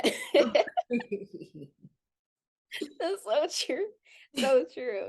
And every time, like, even when the stories that I've heard from them about getting the lead role in things is that they weren't like dressed to the nine, hair done. No, like I think Ivana, she got called by someone. Her hair wasn't even done. It was like she just blew it out, kind of, but it was like in an afro. And they're like, the artist was like, I want her. And then they had to do her hair on the set. So like even with like Mia, they were doing her hair in the hotel room for Overnight Celebrity. So it's like it's interesting to hear the stories about how they got it. And like you would think like, oh, their hair had to be like silky straight and they had to have like makeup done when they just came in as their natural selves and they got picked. Yeah. I think especially like in the early 2000s, it was about showing all like different types of women's, like different styles, different I mean everyone was pretty skinny for the most part, but you know, just varieties within that body ideal. Yes. Okay. Trying to think what other videos for you. So I would say another one is Knock Yourself Out by Jadakiss with Melissa Ford. Love Melissa. First off, I love Melissa, period. When I found out Melissa was half Asian growing up, I was like, I'm gonna look like her. Mind you, I had a unibrow. My hairline was connected to I'm like, I'm gonna like Melissa Ford. I don't care who teases me because I'm gonna like Melissa Ford when I get older. She was yes. Yes. So when I got to wanting to recreate the outfit, I remember I had DM'd her and I said, I'm going to recreate your outfit. And I got scared because of the material. And I said, I'm going to recreate it for Halloween. Halloween passed. It was leather. And at that time, I'd never worked with leather. I was like scared of leather. So I let a Halloween pass and then pandemic happened. And I said to her again, I'm going to recreate one of your outfits. Just wait. Like, I'm going to recreate one of them. And I remember I watched interview she did with Daytwan, King Magazine. And she was talking about how her life has changed after her car accident and when her mom passed. And I was like, okay, I'm gonna recreate her outfit now. Like, now is time to do it, right? Because I just felt like she needed like some type of like a hug, you know. So I DM'd her, but I don't think she's like a big hug, like internet, some type of hug, like here. So I'm like, okay, I'm gonna do this. So I recreated her pants. She had on a crop top that said princess on it. And if you watch the video, you'll notice that the top changed. I would say like the bottom of it was like more of like a corally top. It was like kind of crinkled at the bottom. Versus like straight. They call it lettuce leaf. Lettuce leaf. Yes. Yeah, lettuce. Yes. So it went from that to like straight. So you can tell she changed the top. But I did the one with the straight. I'm like, I think I did the one with the straight one. If I'm not mistaken. But I did that, and her pants were leather. They were low rise. They had like lacing up the front. They had stars on the side. They were white stars. And I did it. I cut out the stars, glued it on the pants. I used my grommets to make the little holes to make the lace up. Did the crop top. Tried to airbrush it, but I couldn't airbrush it. So I took a marker and I made it look like it was airbrushed. Put some rhinestones on it. Put some rhinestones on it. Put it on. My friend made a stencil for me to use it on. And then tagged Melissa. She saw it. She DM'd me and she's like, "Oh my gosh, she was so happy." And I was like, "I hope this makes you feel loved." And she was like, "Yes, this made my whole day." That's smooth. I ain't gonna lie. I hope you feel loved. Yes. I was like, I hope you feel loved. Like, so I'm like, here you go. And from there, I was like, I made this outfit. I can't believe I did it. I'm still in shock to this day when I look at it. But yes, that was my Melissa Ford experience. And like, not only are they leather pants, but they're leather pants with multiple details. Yes. Yes. I would love to know who made those pants, though. I've been trying to find it. So they might have been custom. They might have been she might know. Let's see. Something to find out. Yes, something to find out. Our good old research. Yes. And she called me beautiful. So I was like, some people are like, oh, you like Beyonce's, like when Beyonce posted my costume, a Halloween costume, they're like, oh, you probably think like talking about Beyonce posting your costume. I was like, no, I talk about Melissa Ford calling me beautiful. Okay, I don't know. I mean, coming from her, and it came from her. Exactly. Like, exactly. I was like, I don't care what y'all say. Melissa Ford called me beautiful. You have a Beyonce flex, so you got to talk a little bit about that. Like, you can't just brush over that. Like, sorry. I'm a Beyonce. I love Beyonce. Yeah. I love Beyonce costumes. I respect her music video outfits. Every Halloween, Beyonce, because her outfits and videos are outstanding and they don't get enough credit for how remarkable they are and how she has to move around in it. And it just looks even better than it is. And how difficult the outfit is. I always learn something new. Like I learned how to sew leather from recreating her the gold check on it outfit. The check on it. Okay. But it's vinyl, which is like the same, I would say the same type of technique where you have to like use a certain needle, use like oil for your needle so it won't get stuck. Like, sometimes waxing paper so it won't get like stuck on the thing. Yeah. So I remember I did 2 outfits from that video. And I remember I said to my mom, as long as her fans like it, then I'm happy. Because I love everybody's fans. Like I love the Beehive. I love Barb's. Like once they love your stuff, it's like they go hard for you. I love them.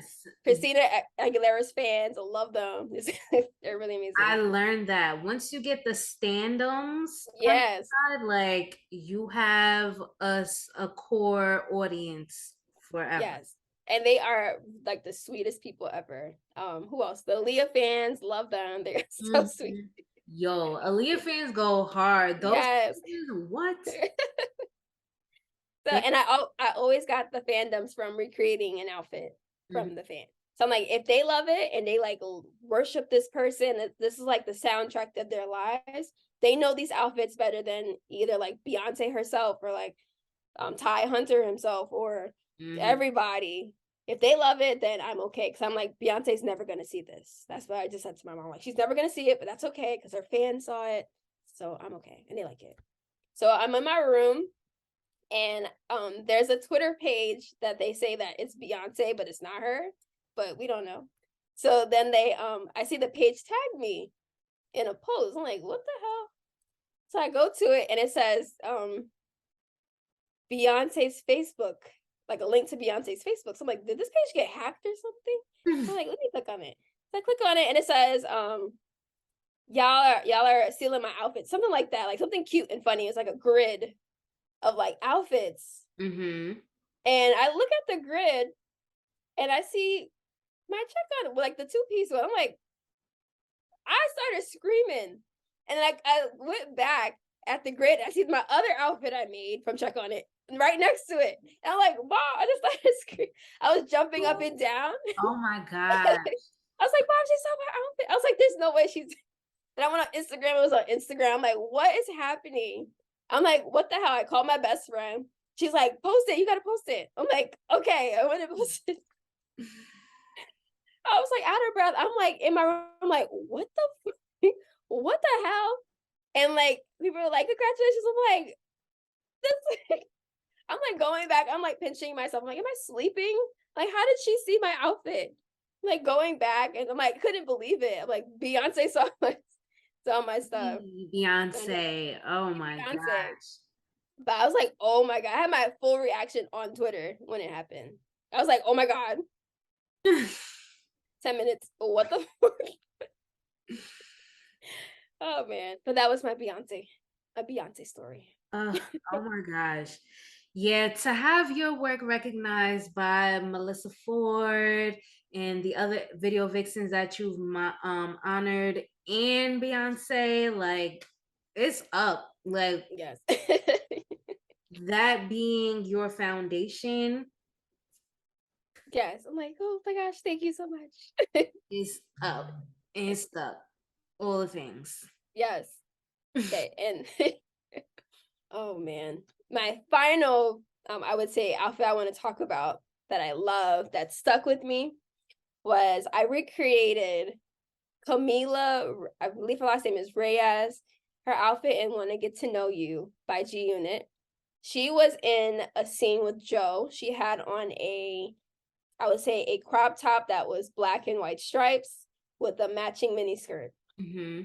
So I remember I was trying to find her for the longest because what I do is I see video vixens that I want to recreate their outfits. If I don't know their name, I'll add them onto a list so I can always come back to them, right? And I remember me and Lisa were getting really close. And at the time, I had already recreated Nicole Rica, who was in, I would say Ride With You by Joe. She's in a lot of music videos. Yeah. She's on a lot of Soca Gold covers. She has like curly hair. She's Jamaican. Jamaican. Oh. Yeah. So I remember I went to Lisa and I was like, Lisa, have you seen her? Because I would always ask the video vixens. I asked Mia, she didn't know who she was. I showed it to Lisa. She was like, yes, that's Camila. And I was like, okay. She's like, I think I have her on Facebook. So she looked and she like started searching. And mind you, I was looking for her for months before I went to Lisa and asked her. And then Lisa sent me her name and I was like, okay. So I looked her up on Instagram and her page was private and I sent her a request, but she didn't accept it. She's probably like, who the hell are you? But she had Nicole Rica. So I asked Nicole, can she ask her to accept me so I can recreate one of her outfits? So she did. She accepted me, started talking in my my DM. She gave me her phone number. We were texting all the time. She was telling me about her time as a video vixen. She was shocked that I was doing this because back then the reputation that was given to them and that, like the mean names they were called. And I was like, no, I want to make sure that you get your flowers. Like you inspired a lot of women and, you know, me especially. and she was in other videos. She was in Shake Your Tail Feather. She was in a Pitbull video. She's in a lot of videos, which I learned at the end. But when I was going through her page, I realized she didn't post anything Video Vixen related at all. And I was like, okay, maybe she doesn't talk about it. Okay. And as we were going along, I remember it was like around my birthday that time, so I had to kind of slow down a little bit. And she was asking me about it. I was like, yeah, don't worry, I'm gonna do it. I'm gonna post it before my birthday, don't worry. And I remember she would ask me like certain things. She's like, oh, you remember the shirt I had on and Shake Your Tail Feather? My daughter wants the shirt. I was like, like, like it's like starting to hit me. I was like, why is your daughter just now asking about this shirt? Are you just now showing your daughter the video? And I'm like, I think she's telling her daughter about the video now. I was like, okay. So then I'm like, yeah, I was like telling them where they can get the shirt from, where they can get it made. And it's just like just hitting me like slowly. And then I posted her outfit on Instagram, and then she took the video and she posted on her page, and then she told me all the videos she was in. So I made her like a nice reel in my story of all her videos. And I see people commenting on her page saying, oh my God, I didn't know you were in music videos. Like just, and I'm like, just hitting, it's like hitting me. She posted it on Facebook too. And then I just like, I'm like, oh wow, like she never told them. And this is their first time. And she's like thanking me. She's like, my DM is on fire. People didn't know. I was like, no problem. She's like, thank you so much. We got to hang out when I come to New York. Yeah. And when I tell you, I literally put my phone down, and I'm getting emotional now. Went in my room and I started crying. Like I just like I'm like try not to cry now, because I'm like, how evil are people to make you feel so bad that you feel like you can't tell people about you being in music videos?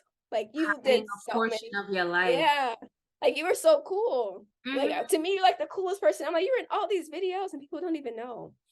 So I'm just like in my room, just like bawling. And I'm like, I cannot believe like she's like hiding herself and they're just not finding out. Like she's in all these videos. Like I would be like, if my coworker told me she was a video vixen, I'm like, girl, you're like the coolest person in America. Like, why are you hiding yourself? Videos, like I want to see. Yeah, I want to see them. So they're all like proud of her, and like I had like some of her family like try to like add me on Instagram, and I'm just like, okay, so your favorite fashion designers? My favorite fashion designer, my favorite fashion designer is Roberto Cavalli. I love everything he puts out. And I don't want to butcher this designer's name, but is it Elie Saab or? Yeah, I believe it's Elie Saab. Okay. I feel like all of his gowns are like just like so neatly like just constructed. Like if I was to be like a wedding designer or just like an evening wear dressmaker, I would want to be as precise as his designs. They're always like neatly like beaded and using all these like really flowing types of fabrics. Like they'll use like a really nice silk or just really like luxurious fabrics. I definitely enjoy seeing his stuff. He gets better every year with all of his designs. So those are my two faves. Wow, I've never heard anyone bring up Elie Saab as their favorite designer, but amazing. He creates beautiful work and consistent throughout the year. Consistent, very consistent. Like he was definitely on my Tumblr in high school. So I'm like just seeing his stuff and like seeing it on Madison Avenue too. I think it's like in like the 70s or close to the 70s around there. Like it's a store. Yeah. Or the 50s, I think. Something like 60, something like that. But just seeing this stuff in the windows. I could see it up there in the 70s. It's like very like just wow. It looks really, really, really expensive and really, really like it looks expensive and it looks like it'll last a long time. Who would you say would be like your favorite hip hop urban brands? I say urban because that's the term that they used back then. Now we say streetwear. Yes. I would say probably Baby Phat. I feel like Baby Phat was like very It was something about that cat. Yeah. It was like just Silhouette. it Mm-hmm. was very like just I don't know how to describe. Like you were the it girl if you had on baby fat. And Rockaware if he had the little powder blue suit on. But Yes. Oh my gosh. I feel like Baby Fat was definitely it girl. Brat's doll. yes. Brat's doll. And Definitely. Rockaware was just like soft, Yeah.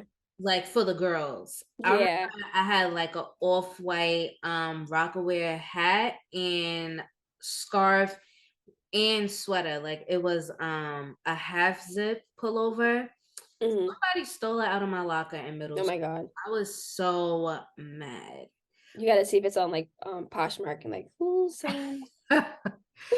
It was so like as if I could wear it to go ski.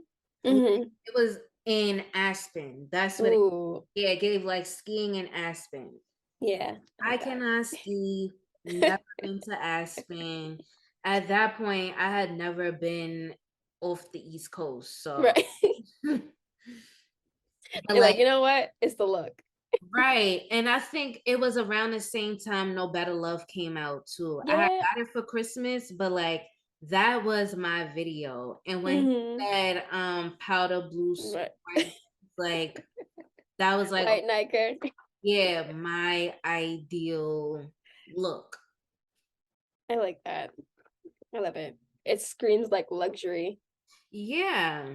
And like, not really coming from a luxury like socioeconomic level. It felt good. Like I know it came from Jamaica Avenue. And that was like peak shopping for me. Jamaica Right. Avenue and Roosevelt Field. Hmm. The city was cool, but I always like I just didn't like being around that many people because like the mall and Jamaica Ave themselves will be packed enough. But like Yes. it's people from New York and all over the world in Manhattan. So I'm like, Hmm. I'd rather keep it more local. Exactly. I feel like we didn't really like go to Manhattan for that stuff. Not to shop. No, Yeah, not to shop. We more like for usually like, like stayed local anyway. yeah, it was more like the city was more for like experiences. Hmm. I remember going to the Toys R Us in Times Square, that big Toys R Us. Yeah. They had The like M&M world. That yep, was good. M&M store, and I think it was like Virgin, like the big record store, and like Hmm. go in there and listen to music. They would have the headphones and everything, like when they Yeah. still sold CDs. With the CDs and Mm-hmm. good times. Yes. Oh, nostalgia. I That's know. why I love to get into the details of like what people really wore at that time, what they were interested in. It just gives more like insight to the times Hmm. and how it all comes back today. Yes. We're seeing, People seeing it back today, they say the same trends, the same exact ones. I'm like, wow. mhm.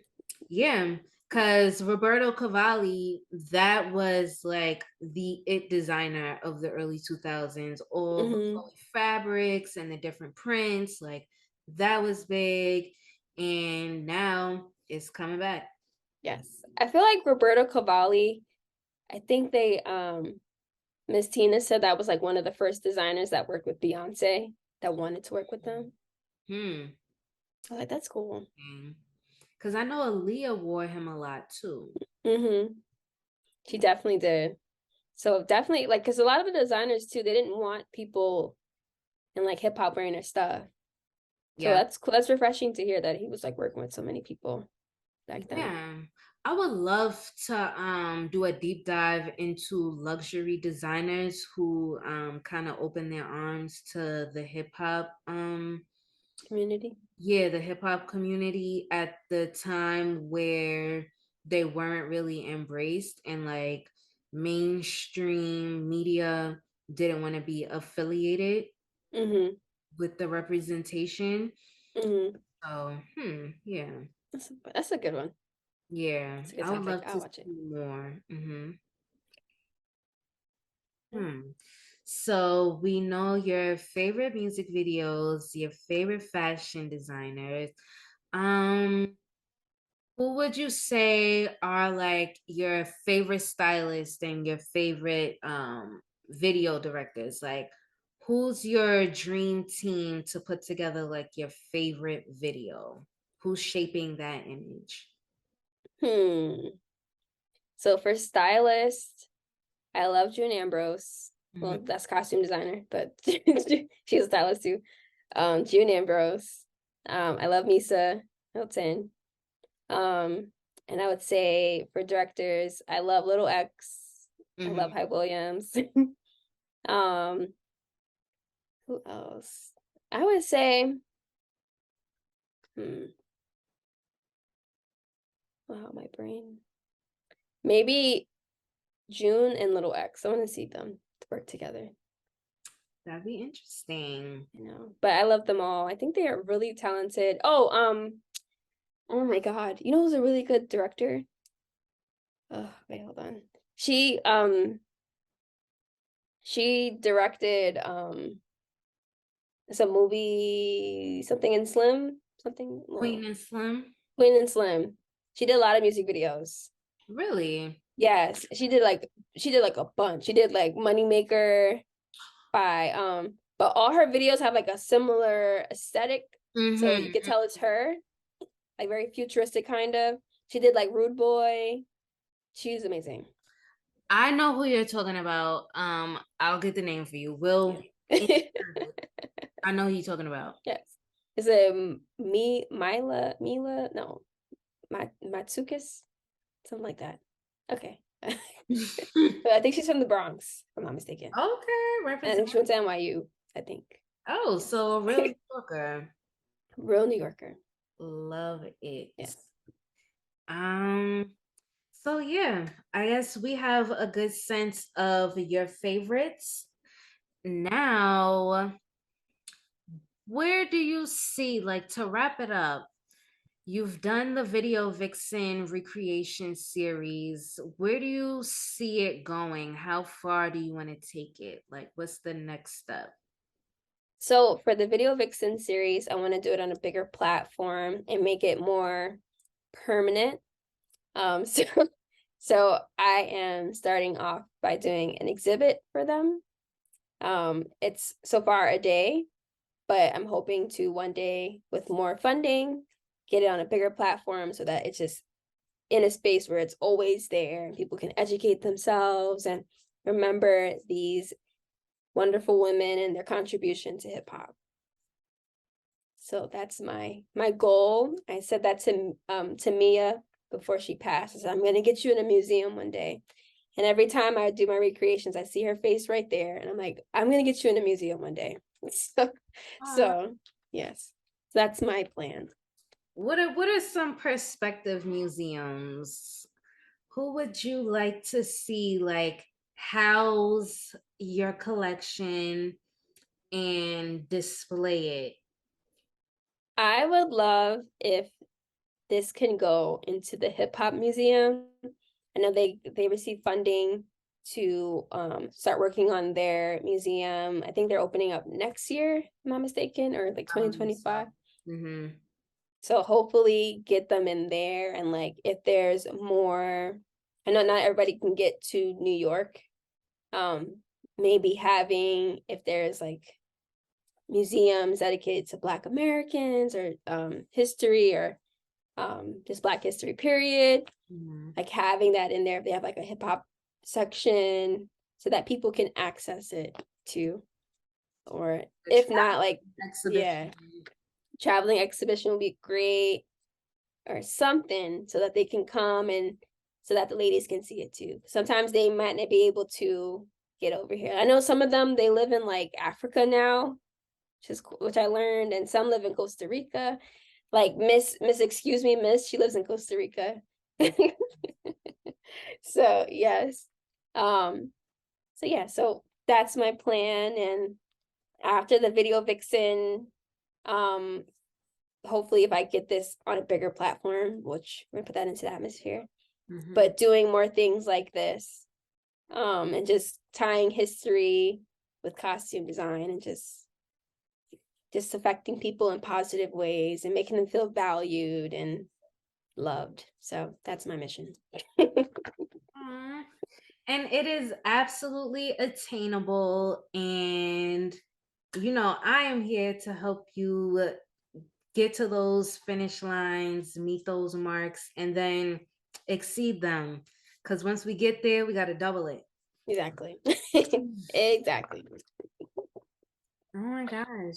Well, thank you so much for taking the time to speak to me today about Video Vixen wardrobe history. I have learned so much, and I'm sure the audience has learned even more. Thank you so much for all the work that you have done and continue to do. You're just getting started, so I am just happy to be along for the ride. Anytime. Thank you for having me and talking to me and honoring these women. I appreciate Of it. course. And we are signing out.